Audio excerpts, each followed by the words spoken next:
इस लेक्चर में हम पढ़ेंगे कि यूलर्स इक्वेशन क्या होता है और यूलर्स इक्वेशन से कैसे आप बर्नौलीज जो इक्वेशन है उसे आप ऑब्टेन करते हैं, या आप बोल सकते हो बर्नौलीज थ्योरम के बारे में हम डिटेल में स्टडी करेंगे। तो सबसे पहले हम समझते हैं कि यूलर्स इक्वेशन ऑफ मोशन क्या होता है। तो Euler's equation of motion explain करने के लिए मैं आपको बताती हूँ कि हम कंसिडर करते हैं कि हमारा जो डायरेक्शन है फ्लो का वो है, सपोज करो एस। मान के चलो हम लेते हैं एक छोटा सा फ्लूइड एलिमेंट, और ये जो फ्लूइड एलिमेंट हम कंसिडर कर रहे हैं ये जो है सिलेंड्रिकल शेप में है। जो आपका फ्लूइड एलिमेंट है उसकी जो लंबाई है वो हम लेंगे क्या, डी एस, और इसका जो एरिया होगा वो होगा डी ए। सपोज करो ये जो है, ये जो होता है इसे आप क्या कहते हो, सिलेंड्रिकल शेप कहते हो। तो ये बोल रहा है कि ये है आपका क्या, एक फ्लूइड एलिमेंट है जिसमें आपका जो फ्लो हो रहा है ये हो रहा है, ये एस जो है ये क्या है, आपका डायरेक्शन ऑफ फ्लो को इंडिकेट कर रहा है, ये जो एस है। अब ये बोलता है कि ये जो फ्लूइड एलिमेंट है ये आपका सिलेंड्रिकल शेप का है। यहाँ पे इसका जो आपका लंबाई है या लेंथ है बोल सकते हो, वो कितना गिवन है आपको, डी एस है गिवन। और ये बोलता है इसका जो एरिया है इस पोर्शन का, यहाँ का इनलेट पोर्शन का जो एरिया है वो है आपका क्या, डी ए। और यहाँ का जो एरिया है वो भी आपका सेम है, दैट इज डी ए। अब ये बोलता है क्योंकि इसका शेप सिलेंड्रिकल है तो एंट्री साइड पे जितना एरिया होगा उतना ही एरिया आपका क्या होगा, एग्जिट के तरफ भी उतना ही एरिया होगा। तो ये जो एरिया है ये यहाँ का जो है क्रॉस सेक्शनल एरिया आपको गिवन है। हमको यहाँ पे कुछ एजम्पशंस को कंसिडर करना है आपका यूलर्स इक्वेशन को ऑब्टेन करने के लिए। तो इसके 3 एजम्पशंस है मेन। फर्स्ट एजम्पशन ये बोलता है कि आपका जो फ्लो है वो स्टडी है। इसका मतलब ये है कि कोई भी parameter with respect to time से हम डिनोट करते हैं तो वो क्या होगा, वो ज़ीरो ही होता है। मतलब सपोज करो अगर कोई भी पैरामीटर, सपोज करो हम वेलोसिटी लेते हैं, that means del v upon del t is equals to क्या है आपका, ज़ीरो है। दैट मीन्स आप बोल सकते हो change of velocity with respect to time is zero. तो ये है हमारा फर्स्ट एजम्पशन। सेकेंड एजम्पशन ये बोलता है कि जो फ्लूइड आपका फ्लो हो रहा है वो है इनकम्प्रेसिबल। इनकम्प्रेसिबल का मतलब है जो फ्लूइड कंसिडर कर रहे हैं हम, उसकी जो डेंसिटी है वो कांस्टेंट है थ्रू आउट। सेकेंड है, दैट मीन्स आप ये बोल सकते हो density is equals to constant. ये है आपका क्या, सेकेंड एजम्पशन। थर्ड एजम्पशन ये बोलता है कि फ्लूइड इज नॉन विस्कस। जो आपका फ्लूइड है वो क्या है आपका, नॉन विस्कस है। इसका मतलब ये है कि जो फ्लूइड हम कंसिडर करते हैं वो आपका नॉन विस्कस है। इसका मतलब है कि फ्लूइड आइडियल है, मतलब विस्कोसिटी की वैल्यू यहाँ पे क्या है आपकी, ज़ीरो है। अब ये बोलता है आगे कि सपोज करो कि हम मानते हैं कि ये जो हमारा सिलेंड्रिकल फ्लूइड एलिमेंट है, ये जो सिलेंड्रिकल फ्लूइड एलिमेंट है इसमें आपका क्या ऐसे फ्लो हो रहा है एस डायरेक्शन में फ्लूइड। ये आपको बताया मैंने स्टार्टिंग में कि ये डी एस है, और यहाँ का एरिया एंट्री का और ये एग्जिट का दोनों का एरिया आपका क्या है, डी ए है, सेम है। अब ये बोलता है कि हमको इसमें 2 पॉइंट लेना है।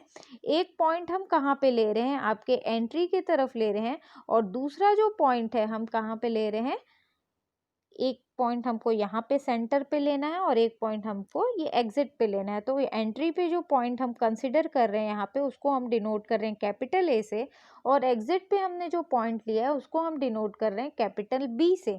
ये बोलता है कि एंट्रेंस पे सेंटर लाइन के अलोंग एक पॉइंट है, उस पॉइंट को हम किससे डिनोट कर रहे हैं, ए से डिनोट कर रहे हैं। एंड एग्जिट पॉइंट पे दूसरा पॉइंट है उसे हम किससे डिनोट कर रहे हैं, पॉइंट बी से डिनोट कर रहे हैं। ये बोलता है कि सिलेंड्रिकल एलिमेंट का एंट्री का एरिया है आपका डी ए, और एग्जिट का भी एरिया है आपका डी ए, और एलिमेंट की जो हाइट है वो है आपकी क्या, डी एस। इतना आपको मैंने अब तक एक्सप्लेन किया है। नेक्स्ट आपको आगे बोलता है कि यहाँ पे जो प्रेशर होगा वो प्रेशर कितना होगा आपका, पी होगा, जहाँ पे आपका एग्जिट है, और एग्जिट सॉरी एंट्री जहाँ पे हो रही है वहाँ पे जो प्रेशर की वैल्यू होगी वो क्या होगी आपकी, पी होगी। और जो आपका एग्जिट है वहाँ पे आपका क्या प्रेशर होगा, ये आपको फाइंड आउट करना है। तो ये बोल रहा है कि एंट्री पे सपोज करो कि प्रेशर P लग रहा है, तो ये बोल रहा है एग्जिट पे जो प्रेशर है वो है आपका P प्लस DP। तो ये जो टर्म आ रहा है DP, ये DP होता है आपका चेंज इन प्रेशर है। ये आपका क्या बोलता है कि ये जो चेंज इन प्रेशर हो रहा है वो एंट्री और एग्जिट के बीच हो रहा है। इसी चेंज इन प्रेशर वैल्यू के कारण जो फ्लूइड है वो आपका ट्रैवल करता है, यहाँ ये जो डिस्टेंस ट्रैवल कर रहा है यहाँ एंट्री से लेके एग्जिट तक का, ये जो ट्रैवल कर पा रहा है ये इसी DP चेंज इन प्रेशर के कारण क्या हो रहा है, मूव हो रहा है। तो ये बोल सकते हो कि प्रेशर डिफरेंस के कारण आपका जो फ्लूइड है वो क्या होता है, मूव कर पाता है। दैट मीन्स एंट्री में कुछ प्रेशर की अलग वैल्यू थी और एग्जिट पॉइंट पे आपका जो प्रेशर है उसका कुछ अलग वैल्यू है। तो ये जो प्रेशर में चेंजेस हो रहे हैं इन्हीं के कारण जो फ्लूइड है आपका वो क्या हो रहा है, मूव हो रहा है। अब ये बोलता है कि यूलर्स इक्वेशन ऑफ मोशन में दो फोर्सेस ही बहुत अहम रोल प्ले करते हैं। पहला होता है आपका क्या, फर्स्ट वन इज आपका होता है pressure force and second one is gravity force. Second one is gravity force. तो ये जो दो फोर्सेस होते हैं ये बहुत इंपॉर्टेंट रोल प्ले करते हैं आपके यूलर्स इक्वेशन ऑफ मोशन में। ये बोलता है कि ग्रेविटी फोर्स के कारण इस फ्लूइड एलिमेंट का जो वेट है वो नीचे के तरफ एक्ट करेगा, दैट इज mg। वेट होता है आपका, वेट है आपका m इंटू जी, मास इंटू एक्सेलरेशन होता है। तो ये बोल रहा है कि आपका जो वेट एक्ट कर रहा है ग्रेविटी फोर्स के कारण वो आपकी ये बॉटम की तरफ ऐसे एक्ट करेगा, तो उसे ही आप क्या कहोगे, फोर्स ड्यू टू ग्रेविटी। अब ये बोलता है कि मान के चलो ये आपका क्या है, वो कंपोनेंट है फ्लूइड एलिमेंट का और ये आपका इस डायरेक्शन को मैंने इंडिकेट किया था। अब इसका जो वेट है वो ऐसे क्या होगा, डाउनवर्ड डायरेक्शन में आपका एक्ट करेगा, दैट इज mg। ये बोलता है कि अब ये ग्रेविटी के कारण जो फ्लूइड एलिमेंट नीचे की तरफ जा रहा है तो ये नीचे में कुछ एंगल आपका बनाएगा, दैट मीन्स ये सेंटर लाइन के साथ यहाँ पे आपका क्या है, थीटा एंगल फॉर्म कर रहा है। तो ये बोलता है क्योंकि आपका जो वेट है वो थीटा एंगल बना रहा है इसलिए वो दो कंपोनेंट में आपका क्या होगा, डिवाइड होगा। एक होगा आपका क्या, mg साइन थीटा और दूसरा क्या होगा आपका mg कॉस थीटा।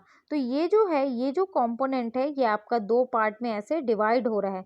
ये क्या है आपका थीटा, तो ये वाला जो साइड होगा वो होगा mg साइन थीटा और ये जो पोर्शन होगा ये होगा आपका mg कॉस थीटा। तो ये आपको बोलता है कि जब भी थीटा का फॉर्मेशन हो रहा है एंगल का तो उसे हम दो कंपोनेंट में डिसॉल्व करते हैं।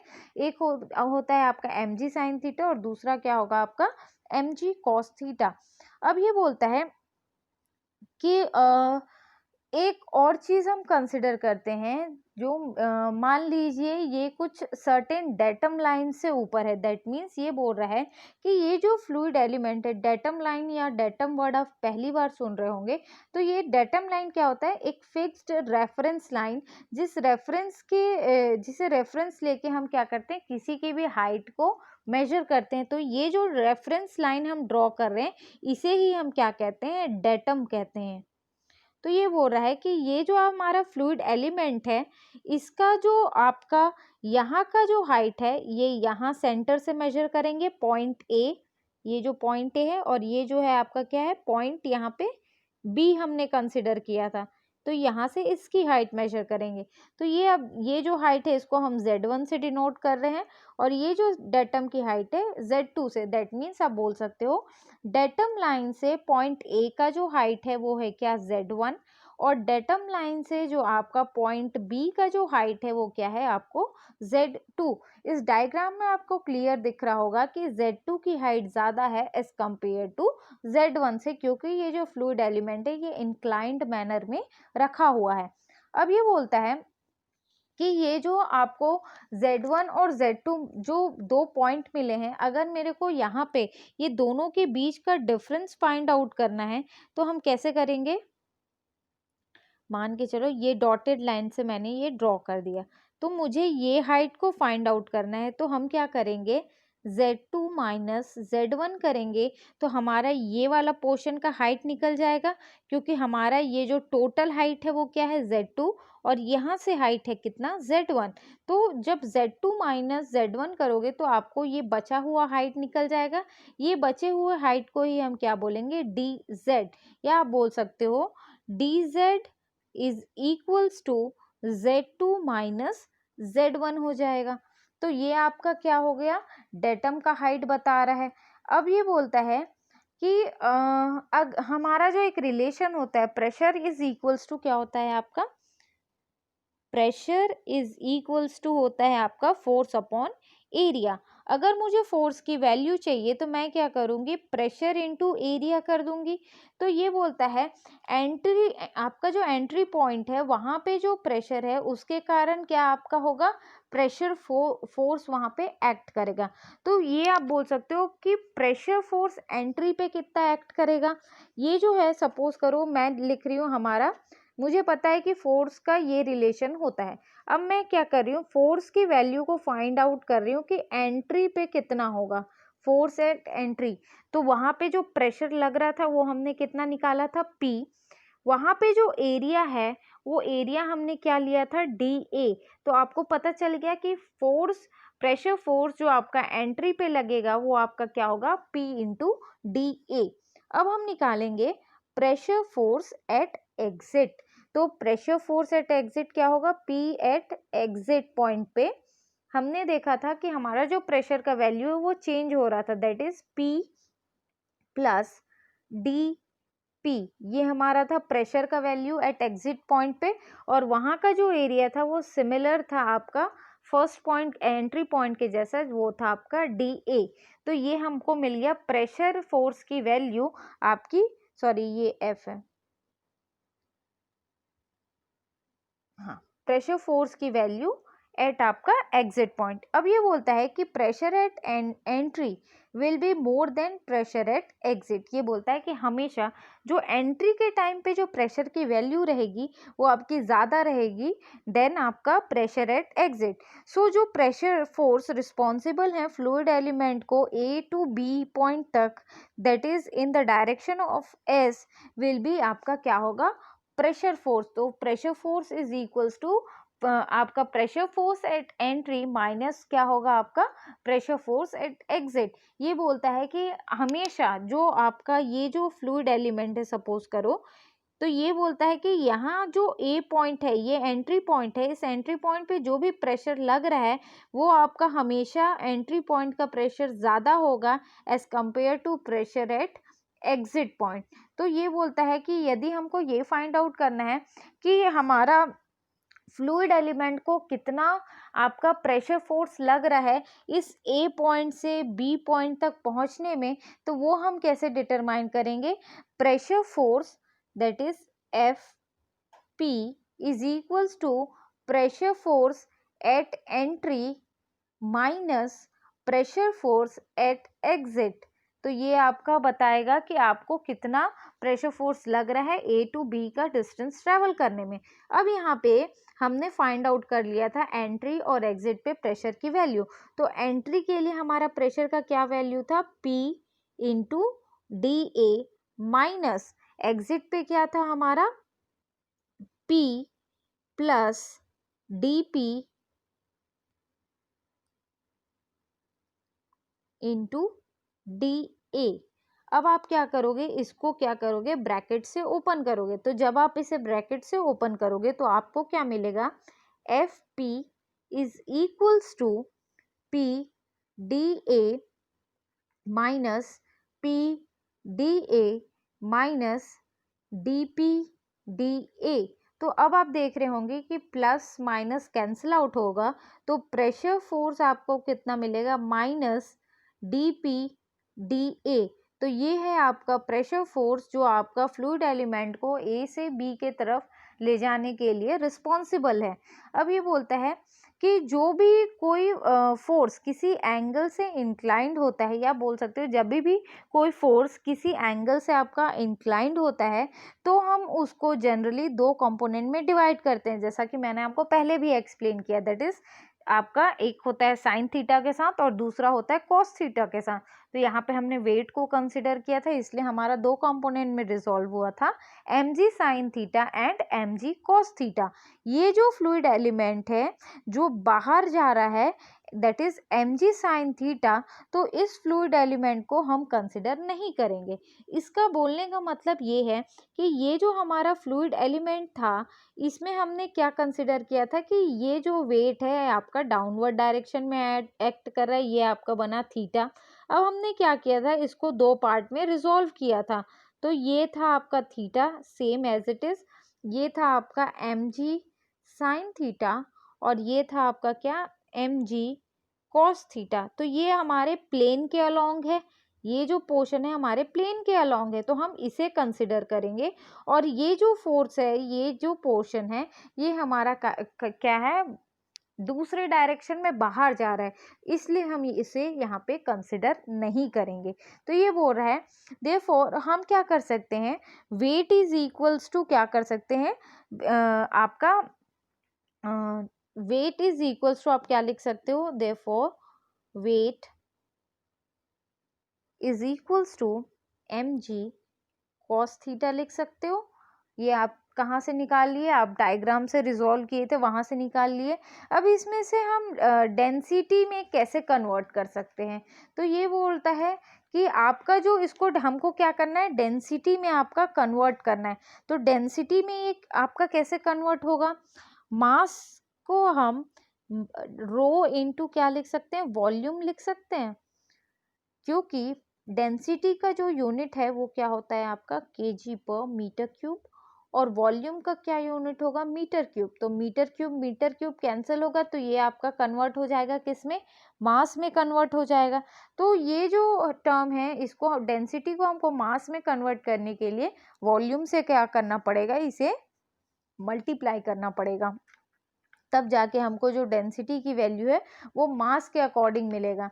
अब ये बोल रहा है कि सिलेंड्रिकल एलिमेंट है जो आपका, उसका जो वॉल्यूम होगा वो क्या होगा, ये जो है आपका सिलेंड्रिकल एलिमेंट है, इसका जो वॉल्यूम है वो आपका क्या होगा, ये होगा आपका पाई आर स्क्वायर एच। ये आपका क्या होगा, बॉटम का एरिया होगा।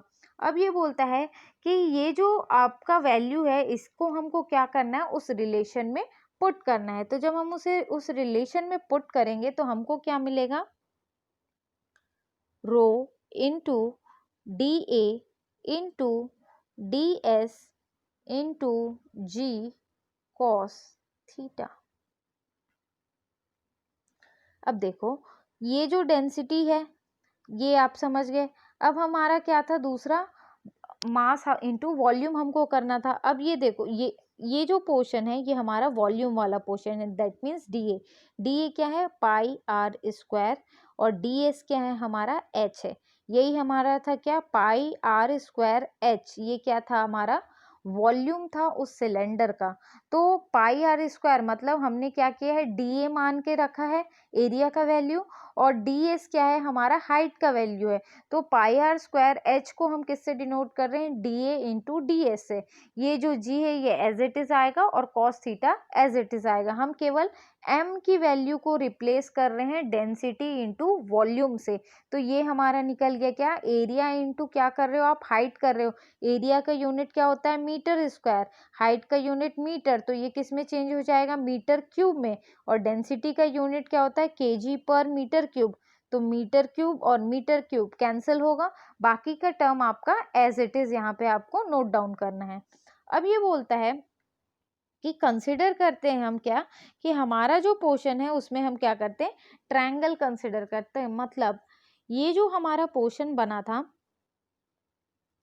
ये जो सिलेंड्रिकल कंपोनेंट है, तो यहाँ ए पॉइंट था, ये आपका बी पॉइंट था। अब यहाँ पे हमने देखा था डेटम की हाइट देखी थी, तब हमने क्या किया था, ऐसे डॉटेड लाइन से शो किया था। तो ये ए पॉइंट है, इसको बी पॉइंट ले लेते हैं, और ये जो थर्ड जहाँ पे ये दोनों पॉइंट आके आपका मीट हो रहा है, तो इसको हम क्या लेते हैं, सी पॉइंट लेते हैं। यहाँ पे जो आपका थीटा है वो आपका, ये जो है वो थीटा बन रहा है, तो ये भी आपका यहाँ पे जो है वो थीटा बन रहा था, तो ये भी आपका क्या हो जाएगा, थीटा हो जाएगा। थीटा के ऑपोजिट ये बोलता है इन राइट एंगल ट्रायंगल, ये आपका एक राइट एंगल ट्रायंगल का फॉर्मेशन हो गया। अगर मैं इसका डायग्राम अलग से ड्रॉ करूँ तो ये कुछ ऐसा दिखेगा। ये जो राइट एंगल ट्रायंगल फॉर्म हुआ है तो यहाँ पे थीटा है, तो ये बोल रहा है कि थीटा के ऑपोजिट जो साइड होती है वो होती है आपकी परपेंडिकुलर। अब यहाँ पे हमको चाहिए कॉस थीटा की वैल्यू, क्योंकि हम प्लेन के अलोंग वैल्यू को कंसिडर कर रहे हैं, तो प्लेन के अलोंग कंसिडर कर रहे हैं तो ये हमारा क्या होगा, परपेंडिकुलर है, तो ये हमारा क्या हो जाएगा, बेस हो जाएगा, और ये जो क्या होगा हमारा हाइपोटेन्यूज हो जाएगा। तो कॉस थीटा क्या होता है आपका b by H, that is base upon hypotenuse. तो बेस की वैल्यू क्या है आपकी BC और हाइपोटेन्यूज की वैल्यू AB। तो BC की जगह आप क्या पुट कर सकते हैं, DZ पुट कर सकते हैं, जो हमने पहले फाइंड आउट किया था। DZ इज इक्वल्स टू क्या फाइंड आउट किया था, Z2 माइनस Z1। तो ये DZ हमारा ये बचा हुआ हाइट था, तो ये बचे हुए हाइट को हम किससे डिनोट कर रहे हैं, DZ से। और AB क्या है आपका, DS है। ये जो डिस्टेंस आपको A से B के तरफ हम जो जा रहे हैं, तो ये जो डिस्टेंस है आपको कितना मैंने बताया था, DS।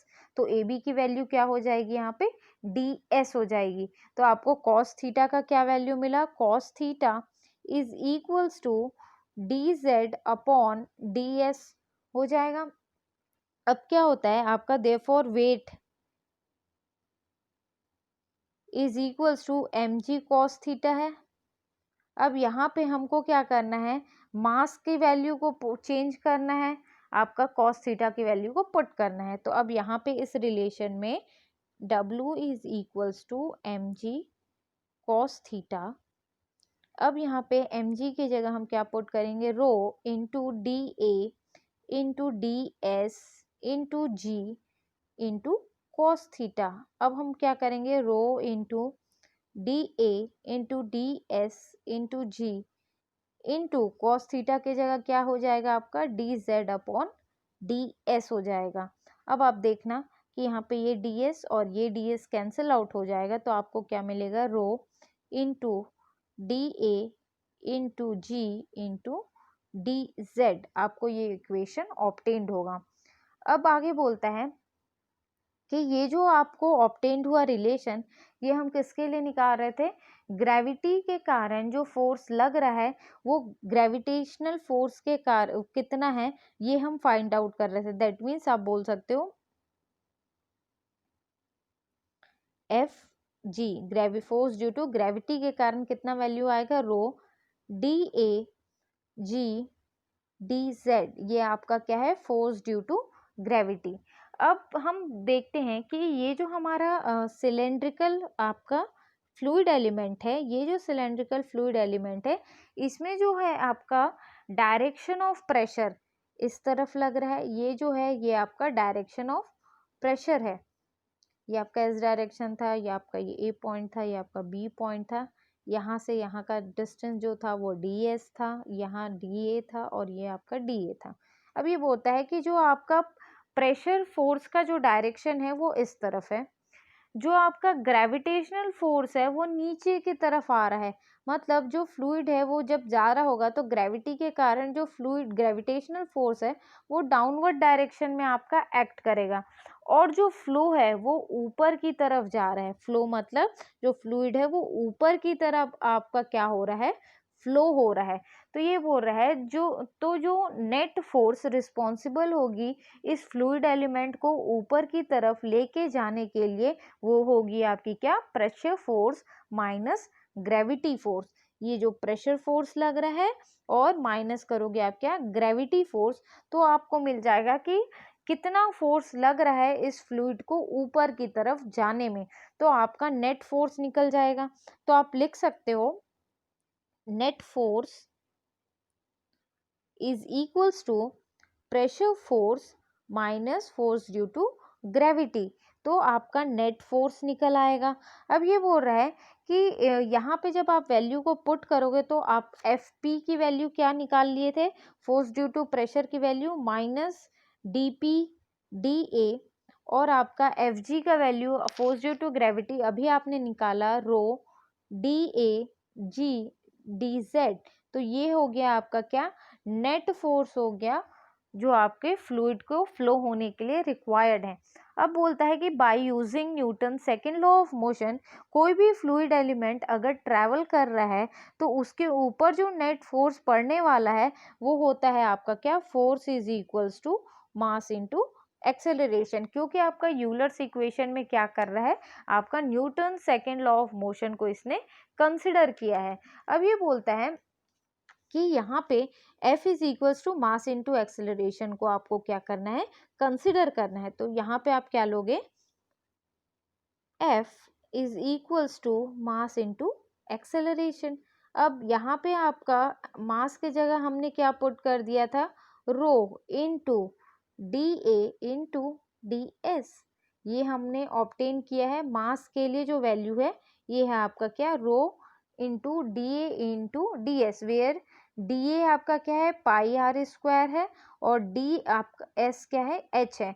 तो पाई आर स्क्वायर, एच क्या होता है आपका, ये आपको बता रहा है वॉल्यूम, और ये क्या है आपका डेंसिटी। मैंने पहले ही बताया था डेंसिटी का यूनिट क्या होगा, केजी पर मीटर क्यूब, इनटू ये जो है आपका क्या है, वॉल्यूम है, तो वॉल्यूम का यूनिट क्या होगा, मीटर क्यूब।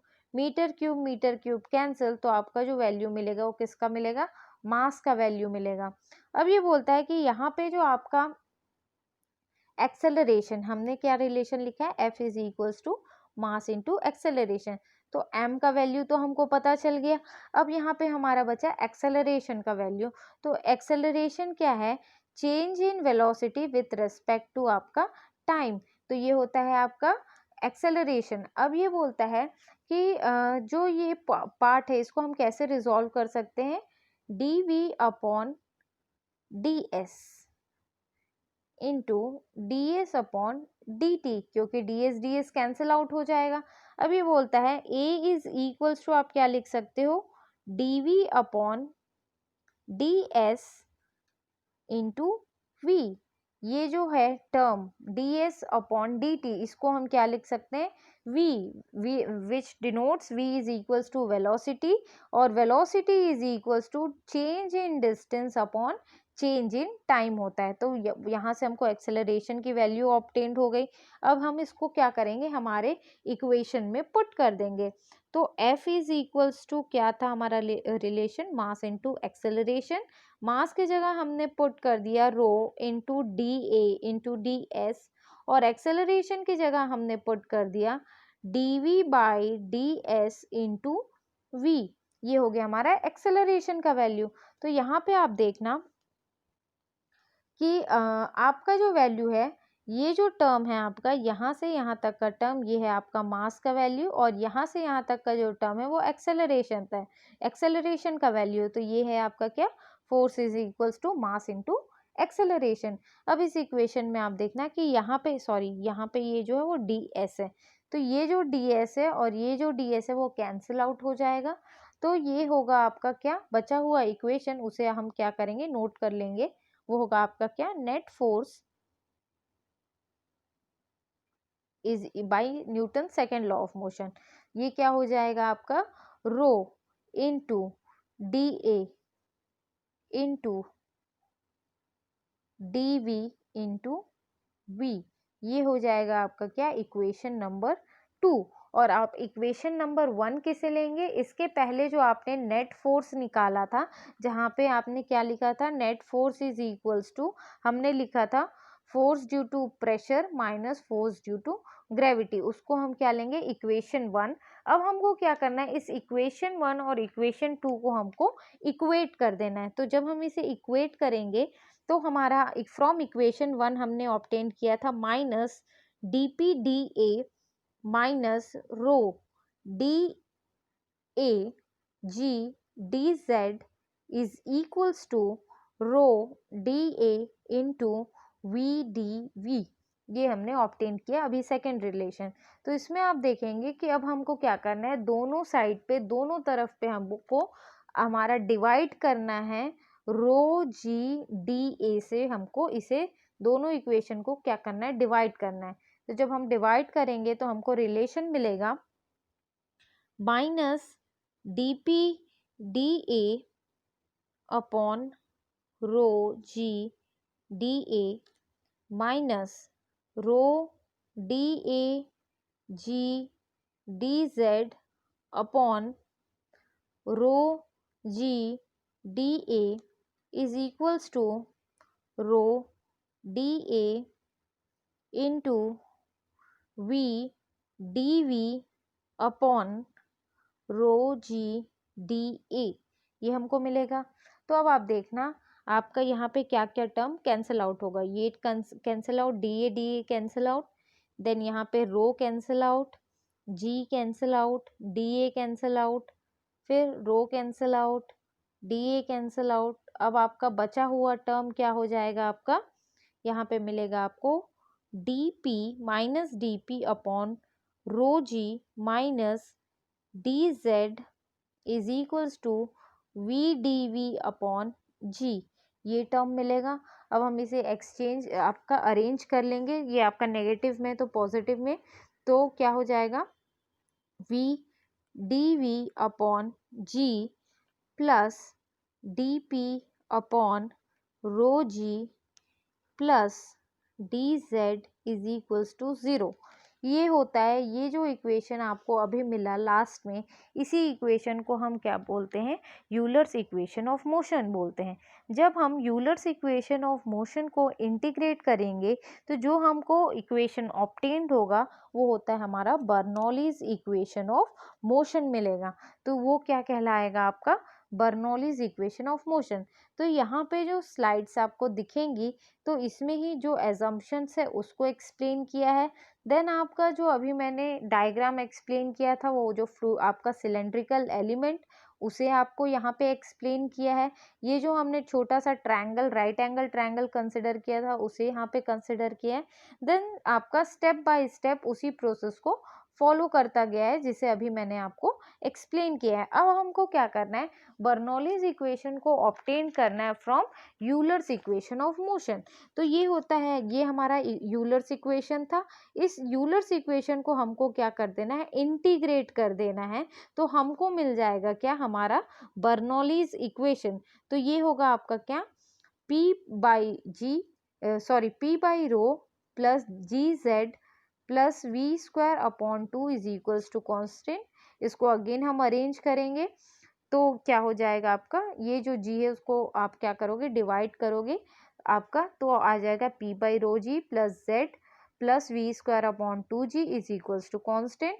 अब ये है आपका क्या, Bernoulli's equation, P by rho g plus v square upon 2g plus z is equals to होता है कॉन्स्टेंट। ये होता है आपका बर्नौलीज इक्वेशन ऑफ मोशन। अब यहाँ पे जो टर्म है P बाई रो जी, ये होता है आपका pressure energy, v square upon 2g ये होता है आपका काइनेटिक एनर्जी, और z क्या होता है आपका पोटेंशियल एनर्जी, या उसी को हम क्या बोलते हैं, डेटम हेड भी बोलते हैं। तो ये बोलता है बर्नौलीज इक्वेशन कि इट स्टेट्स दैट, कि आपका क्या होता है, जो आपका स्टडी फ्लो होगा, ये बोलता है कि it states that in a steady ideal flow of an incompressible fluid the total energy at any point of fluid is constant. The total energy consists of pressure energy, kinetic energy, potential energy or datum energy. These energies per unit weight of fluid are, यहाँ पे उसे ही क्या किया है आपका, as आपका explain किया है। ये बोलता है बर्नौलीज इक्वेशन कि यदि आप इसमें देखिए, आप सबसे पहले कि बर्नौलीज आपके थ्योरम के 4 एजम्पशंस है कि आपका जो फ्लूइड है वो आइडियल होना चाहिए, आपका जो फ्लूइड है वो इनकम्प्रेसिबल होना चाहिए, आपका जो फ्लूइड है वो स्टडी होना चाहिए, और साथ ही साथ जो फ्लो हो रहा है वो आपका इरोटेशनल होना चाहिए। तो यदि आप ये 4 असम्पशंस को कंसिडर करते हैं तो ये आपका बर्नौलीज इक्वेशन इन्हीं असम्पशंस के ऊपर बेस्ड है कि यदि ये चारों कंडीशन है तो ये बोलता है कि टोटल एनर्जी जो भी है फ्लूइड का किसी भी पॉइंट पे वो आपका हमेशा क्या रहेगा, सेम रहेगा या फिर कांस्टेंट रहेगा, चाहे वो आपका प्रेशर एनर्जी हो, काइनेटिक एनर्जी हो या फिर पोटेंशियल एनर्जी हो, ये आपका चेंज नहीं होगा। तो ये होता है आपका क्या, बर्नौलीज थ्योरम। Thank you.